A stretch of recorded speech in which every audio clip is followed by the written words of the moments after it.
શિવરાત્રીને દિવસે આ ખાસ નોંધ લેવી હોય એ લઈ લેજો।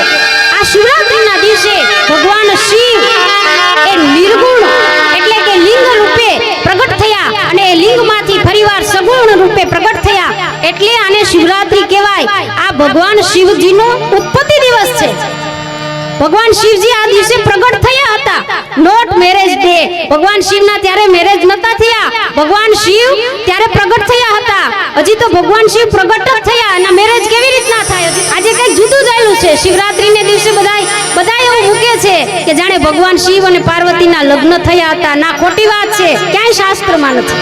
ભગવાન શિવનો પ્રાગટ્ય દિવસ છે અને આ અધ્યાત્મનો દિવસ છે, આ ભક્તિનો દિવસ છે, ભોગ વિલાસનો દિવસ નથી। માટે શિવરાત્રીને દિવસે બધા માણસોએ વ્રત કરવો, ઉપવાસ કરી ભગવાન શિવનું જેટલું નામ લે એનું અનેક ગણું